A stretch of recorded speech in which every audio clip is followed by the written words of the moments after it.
5000 വർഷങ്ങൾക്ക് മുൻപേ തന്നെ മനുഷ്യർ മൃഗങ്ങളെ പരിശീലിപ്പിച്ചിരുന്നു എന്നാണ് പുരാവസ്തു ഗവേഷകർ പറയുന്നത്.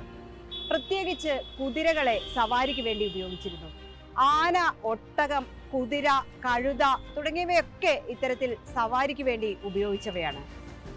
വിനോദസഞ്ചാര കേന്ദ്രങ്ങളിൽ ഇപ്പോഴും പതിവ് കാഴ്ചയാണ് മൃഗങ്ങളുടെ പുറത്തു കയറിയുള്ള യാത്രകൾ.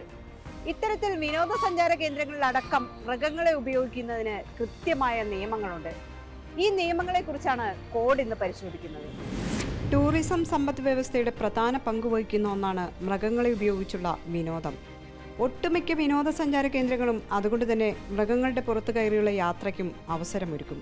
ഈജിപ്തിലെ പ്രധാന വിനോദസഞ്ചാര കേന്ദ്രങ്ങളിൽ ഭക്ഷണമോ വെള്ളമോ തണലോ ഇല്ലാതെ കഠിനമായ മരുഭൂമിയിലെ ചൂടിൽ വിനോദസഞ്ചാരികളെ കൊണ്ടുപോകാൻ നിർബന്ധിതരായ മൃഗങ്ങൾ പലപ്പോഴും തളർന്നു പോകുന്ന അവസ്ഥയിലെത്തിയിരുന്നു. ടൂറിസം മന്ത്രാലയം എല്ലാ വിനോദസഞ്ചാര കേന്ദ്രങ്ങളിലും ഒട്ടകങ്ങൾ, കുതിരകൾ, കഴുതകൾ എന്നിവയുടെ ഉപയോഗം നിരോധിച്ച് പിന്നീട് ഉത്തരവിട്ടു.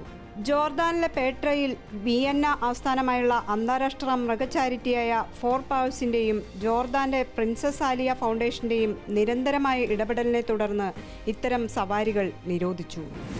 ഇന്ത്യയിൽ മൃഗങ്ങളുടെ പുറത്തു കയറിയുള്ള യാത്രയ്ക്ക് നിരോധനമില്ല, പക്ഷേ കൃത്യമായ നിയമങ്ങളുണ്ട്. പക്ഷേ ഈ നിയമങ്ങളെല്ലാം കടലാസിൽ ഒതുങ്ങുന്നു എന്ന പരാതിയുമുണ്ട്.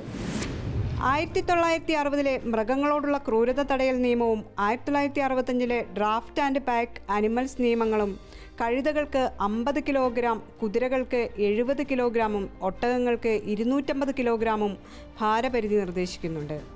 മൃഗങ്ങളുടെ തുടർച്ചയായ ജോലി സമയവും ഈ നിയമം നിയന്ത്രിക്കുന്നു.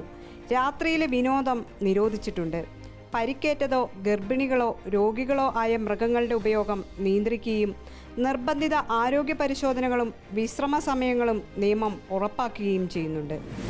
പലപ്പോഴും വിനോദസഞ്ചാര കേന്ദ്രങ്ങളിൽ ആനപ്പുറത്ത് കയറുന്നവരുടെ എണ്ണവും അതോടൊപ്പം തന്നെ ഭാരവും വളരെയധികം കൂടുതലായിരിക്കും.